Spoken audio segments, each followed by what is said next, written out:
യേശുക്രിസ്തുവിൻ്റെ പരിശുദ്ധമായ നാമത്തിൽ എല്ലാ പ്രിയപ്പെട്ടവർക്കും മോർണിംഗ് ഡ്യൂവിൻ്റെ പുതിയൊരു പ്രഭാത വചന ധ്യാനത്തിലേക്ക് സ്വാഗതം.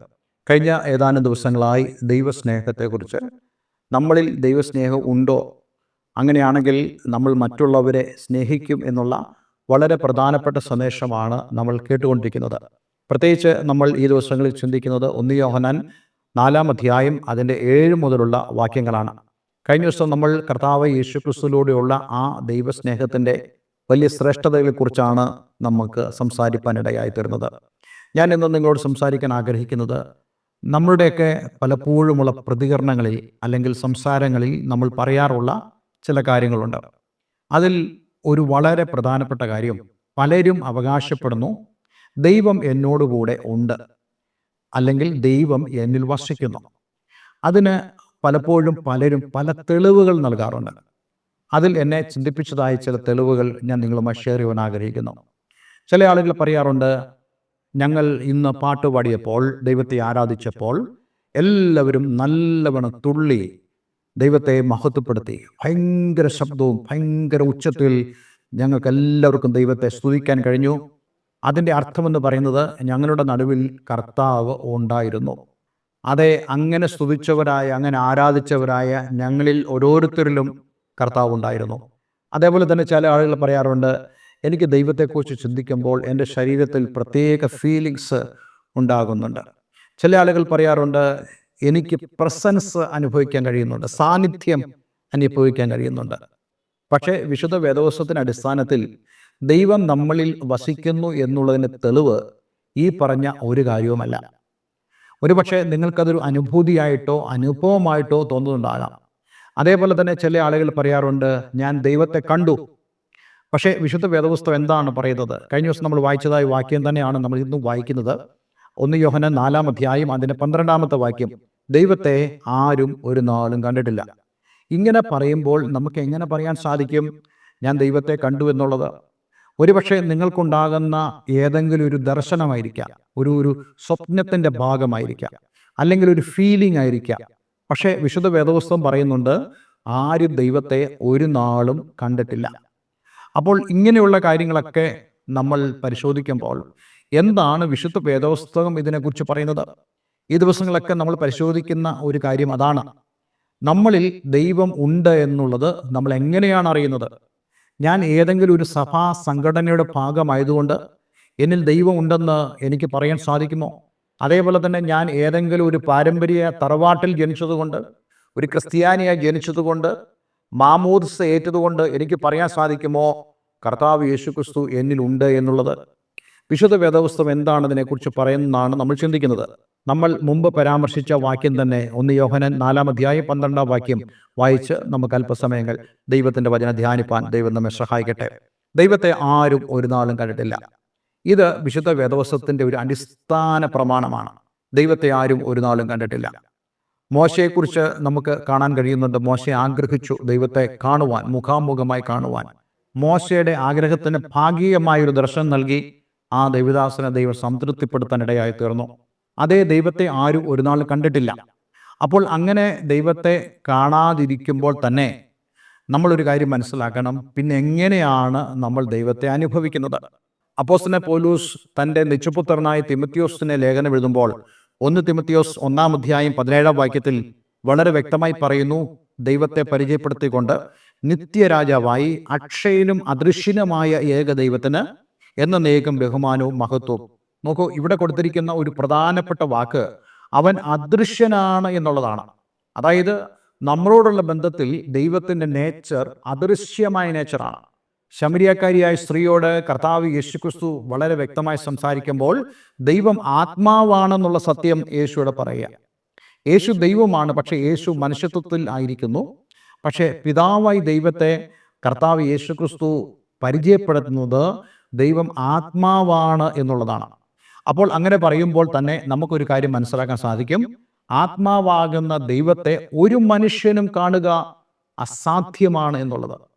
അപ്പോൾ ദൈവത്തെ നമുക്ക് കാണാൻ കഴിയത്തില്ല എന്നുള്ളത് തിരുവചനത്തിലൂടെ വളരെ വ്യക്തമായിട്ട് നമുക്ക് മനസ്സിലാക്കാൻ സാധിക്കും. പക്ഷേ നമ്മൾ എങ്ങനെയാണ് ദൈവത്തെ അറിയുന്നത്? മനുഷ്യൻ്റെ യാതൊരു എഫർട്ട് കൊണ്ട്, പരിശ്രമങ്ങൾ കൊണ്ട് അവന് ദൈവത്തെ അറിയാൻ സാധിക്കത്തില്ല. ദൈവത്തിലുള്ള ആത്മീകമായ കാര്യങ്ങളെ കൂടുതലായി അറിയുവാൻ നമ്മളുടെ ഒരു പരിശ്രമങ്ങൾ കൊണ്ട് കഴിയത്തുമില്ല. മറിച്ച് ദൈവത്തിൻ്റെ വചനത്തിലൂടെ ദൈവദാസന്മാർ പ്രാപിച്ച് നമ്മളോട് പറഞ്ഞിരിക്കുന്നതായ ദൈവത്തിൻ്റെ സ്വഭാവ ഗുണങ്ങളെ, ദൈവത്തിൻ്റെ ശ്രേഷ്ഠതയെ, ദൈവത്തിൻ്റെ പ്രകൃതത്തെ നമുക്ക് വചനത്തിലൂടെ മനസ്സിലാക്കാൻ സാധിക്കുമെന്നുള്ളതാണ്. പക്ഷേ വ്യക്തിപരമായി നമുക്ക് എങ്ങനെയാണ് പറയാൻ സാധിക്കുന്നത് എൻ്റെ ജീവിതത്തിൽ ദൈവമുണ്ട് എന്നുള്ളത്? അതിൻ്റെ ഏറ്റവും വലിയ തെളിവായി വിശുദ്ധ വേദപുസ്തകം നമ്മോട് പറയുന്നത് ഈ 12-ാം വാക്യത്തിൽ തന്നെയാണ്. അടുത്ത വാക്യം, നാം അന്യോന്യം സ്നേഹിക്കുന്നുവെങ്കിൽ ദൈവം നമ്മിൽ വസിക്കുന്നു. അതായത് ഏതെങ്കിലും ഒരു വ്യക്തി ദൈവം എൻ്റെ ജീവിതത്തിൽ ഉണ്ട് എന്ന് പറയണമെങ്കിൽ ആ വ്യക്തി മറ്റുള്ളവരെ സ്നേഹിക്കണം എന്നുള്ളതാണ്. അപ്പോൾ അങ്ങനെയാണെങ്കിൽ മറ്റുള്ളവരെ സ്നേഹിക്കാത്ത ഒരാളിലും ദൈവം ഇല്ല എന്നുള്ളതാണ് നമുക്ക് മനസ്സിലാക്കാൻ സാധിക്കുന്നത്. അപ്പോൾ അങ്ങനെയാണെങ്കിൽ ദൈവം ഇല്ലാത്ത ഒരു വ്യക്തിയുടെ പ്രത്യേകത എന്താ? ആ വ്യക്തിയിൽ പിശാചാണ് വസിക്കുന്നത് എന്നുള്ളതാണ്. നോക്കിക്കേ, മറ്റുള്ളവരെ സ്നേഹിക്കാതെ ഒരു ക്രിസ്തീയ ജീവിതം നയിക്കുന്നെന്ന് ആരെങ്കിലും പറഞ്ഞാൽ അത് വിശുദ്ധ വേദപുസ്തകാനുസരണമല്ല എന്നുള്ളത് നമുക്ക് തീർത്തു പറയുവാൻ സാധിക്കും. കാരണം ഈ വാക്യം അതേപോലെ തന്നെ ഇവിടെ നിലനിൽക്കുകയാണ്. അന്യരെ, മറ്റുള്ളവരെ സ്നേഹിക്കാൻ കഴിയാത്തവർക്ക് എങ്ങനെ ദൈവത്തെ സ്നേഹിക്കുന്നെന്ന് അവകാശപ്പെടാൻ സാധിക്കും? യേശുക്രിസ്തു തന്നെ പറഞ്ഞില്ലേ, കാണപ്പെടുന്ന സഹോദരനെ സ്നേഹിക്കാൻ കഴിയാത്തവന് കാണപ്പെടാത്ത ദൈവത്തെ എങ്ങനെ സ്നേഹിക്കാൻ കഴിയും? അപ്പോൾ ദൈവം എൻ്റെ ജീവിതത്തിൽ വസിക്കണമെങ്കിൽ ഞാൻ മറ്റുള്ളവരെ സ്നേഹിക്കുന്നവർ ആയിത്തീരണം. കഴിഞ്ഞ ദിവസം ഞാൻ നിങ്ങളെ കാണിച്ച ഡയഗ്രം ഇപ്പോഴും നിങ്ങളുടെ ഉള്ളിൽ ഓർമ്മയുണ്ടെന്ന് ഞാൻ വിചാരിക്കുന്നു. അതിൽ ആ ഡയഗ്രത്തിൻ്റെ, ആ ത്രികോണത്തിൻ്റെ ഏറ്റവും അവസാന ഭാഗത്ത് 2 വ്യക്തികൾ നിൽക്കുന്നു. ആ 2 വ്യക്തികൾ വളരെ അകന്നാണ് നിൽക്കുന്നത്. പക്ഷേ അവർ ആ ത്രികോണത്തിൻ്റെ ഏറ്റവും മുകളിൽ നമ്മൾ കാണുന്നതായ ആ കർത്താവിൻ്റെ അടുക്കിലേക്ക് വരുവാൻ അവർ തീരുമാനിക്കുമ്പോൾ, അവർ ഒരുമിച്ച് കടന്നു ചെല്ലുമ്പോൾ ഓരോ പടിയിലും ഓരോരോ പടിയിലും അവർ അടുത്തടുത്ത് വരുന്നതായ കാഴ്ച നമുക്ക് കാണാൻ കഴിഞ്ഞല്ലോ. അതിനർത്ഥം അവരുടെ അകന്ന റിലേഷൻഷിപ്പ്, അവരുടെ അകന്ന ബന്ധം ഇപ്പോൾ കൂടുതൽ അടുത്തടുത്ത് ക്രിസ്തുവിലേക്ക് അവർ അടുത്തു വരുമ്പോൾ ഏറ്റവും അടുത്തുള്ള ആ ഒരു കൂട്ടായ്മയിലേക്ക്, റിലേഷൻഷിപ്പിലേക്ക് കടന്നു വന്ന് ദൈവത്തോടൊപ്പമുള്ള കൂട്ടായ്മയിൽ അവർ ആയിരിക്കുക. അപ്പോൾ ഇതാണ് ദൈവം നമ്മളോട് ചൂണ്ടിക്കാണിക്കുന്നത്. നിങ്ങൾ ഇങ്ങനെയാണ് എന്നിൽ വസിക്കേണ്ടത്, നിങ്ങൾ ഇങ്ങനെയാണ് എന്നെ സേവിക്കേണ്ടത്, നിങ്ങൾ ഇങ്ങനെയാണ് എന്നെ ആരാധിക്കേണ്ടത്. പക്ഷെ അതിന് പകരം നമ്മൾ മറ്റുള്ളവരെ നിന്ദിക്കുവാനും മറ്റുള്ളവരോട് പൊറുക്കാനും ക്ഷമിക്കാനും കഴിയാതെ, മറ്റുള്ളവരെ സ്നേഹിക്കാതെ നമ്മൾ ഇരിക്കുമ്പോൾ നമുക്ക് എങ്ങനെ പറയാൻ സാധിക്കും ഞാൻ ദൈവത്തിൽ വസിക്കുന്നു എന്നുള്ളത്? അതേപോലെ തന്നെ ദൈവം എന്നിൽ വസിക്കുന്നെന്ന് നമുക്ക് എങ്ങനെ പറയാൻ സാധിക്കും?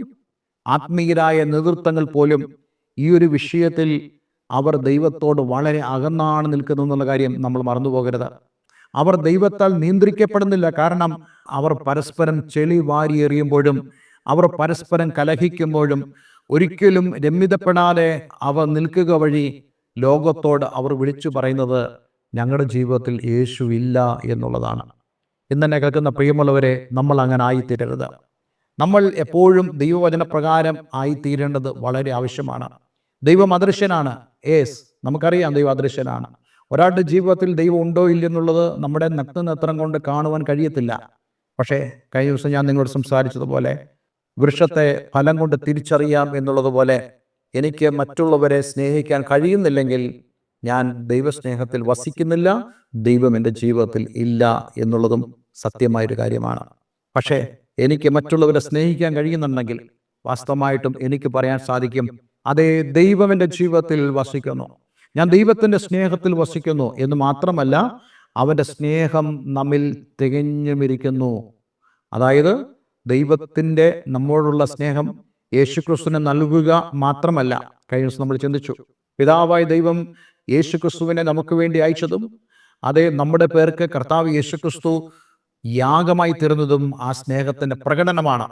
ഇനിയും അതിനേക്കാൾ കൂടുതൽ നമ്മുടെ ജീവിതത്തിൽ ദൈവത്തിൻ്റെ സ്നേഹം കൂടുതൽ തികഞ്ഞു വരുന്നതായൊരു അനുഭവം അതേ നാം തമ്മിൽ സ്നേഹിക്കുമ്പോഴാണ് ഉണ്ടാകുന്നതെന്ന് വളരെ വ്യക്തമായി വിശുദ്ധ വേദപുസ്തകം പറയുന്നുണ്ട്. പലപ്പോഴും ആളുകൾ ചിന്തിക്കുന്നത് ദൈവത്തെ സ്നേഹിക്കുന്നതും മറ്റുള്ളവരെ സ്നേഹിക്കുന്നതും തമ്മിൽ വളരെ വ്യത്യാസമുണ്ട്, അത് തമ്മിൽ യാതൊരു ബന്ധവുമില്ലെന്ന് ചിന്തിക്കുന്ന ആളുകളുണ്ട്. പക്ഷേ വിശുദ്ധ വേദപുസ്തകം നമ്മോട് പറയുന്നു, ഇതെല്ലാം തന്നെ കണക്റ്റഡാണ്. ഇതെല്ലാം തന്നെ ഒരുമിച്ച് ചേർന്നുള്ളതാണ്. ദൈവത്തോട് നമുക്ക് ആ സ്നേഹബന്ധത്തിൽ നിൽക്കുവാൻ കഴിയുന്നുണ്ടെങ്കിൽ നിശ്ചയമായിട്ടും അതിൻ്റെ ഫലമായി, അതിൻ്റെ ഒരു ഔട്ട്കമായി, ഒരു നാച്ചുറൽ ഔട്ട്കമായി നമ്മൾ മറ്റുള്ളവരെയും സ്നേഹിപ്പാൻ തക്കണം ഇടയായിത്തീരും. അതുപോലെ മറ്റുള്ളവരോട് നമുക്ക് ക്ഷമിക്കുവാനും സാധിക്കും. ഇന്ന് നിങ്ങളൊന്ന് പരിശോധിച്ച് നോക്കിക്കുക, വാസ്തവമായിട്ടും നിങ്ങൾ അങ്ങനെയുള്ള ഒരു അനുഭവത്തിലാണോ ജീവിക്കുന്നത്? ഒരിക്കലും നമുക്ക് ഏതെങ്കിലും ഒരു പവർ, ഒരു ശക്തി നമ്മളിൽ നിന്ന് പുറപ്പെടുന്നതുകൊണ്ട് നമുക്ക് പറയാൻ സാധിക്കില്ല ഞാൻ ദൈവത്തെ സ്നേഹിക്കുന്നു എന്നുള്ളത്.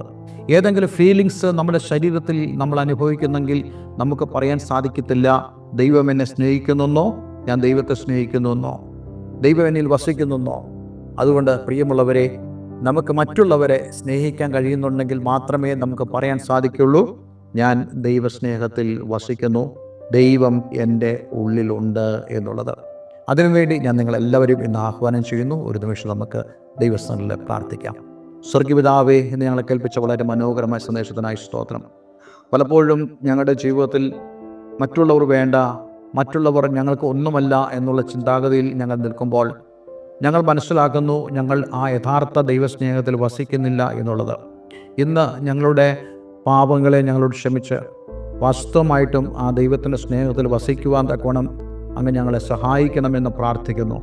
മറ്റുള്ളവരെ സ്നേഹിക്കുവാനും മറ്റുള്ളവരെ കരുതുവാനും ഞങ്ങളെ ഇടയാക്കണമെന്ന് പ്രാർത്ഥിക്കുന്നു. ഇന്ന് ഈ ദിവസം ഈ വചനം കേൾക്കുന്ന ഏവരെയും ഞാൻ യേശുവിൻ്റെ നാമത്തിൽ അനുഗ്രഹിക്കുന്നു. പ്രാർത്ഥന കേട്ടതിന് നന്ദി. യേശു ക്രിസ്തുവിൻ നാമത്തിൽ തന്നെ. ആമേൻ, ആമേൻ. ഇന്നത്തെ വേദവചനം നിങ്ങളുടെ ജീവിതത്തിൽ വളരെ അനുഗ്രഹപ്രദമായി തീർന്നു എന്ന് ഞാൻ വിശ്വസിക്കുന്നു. ദയവായി ഈ സ്ക്രീനിൽ കാണുന്ന ഫോൺ നമ്പറുകളിൽ ഞങ്ങളെ വിളിക്കുക. കൂടാതെ ആത്മീയമായ കൂട്ടായ്മയ്ക്ക് നിങ്ങൾക്ക് ആഗ്രഹമുണ്ടെങ്കിൽ അതിന് ഞങ്ങളെ വിളിക്കാവുന്നതാണ്. എല്ലാവർക്കും നല്ലൊരു ദിവസം ആശംസിക്കുന്നു. God bless you all.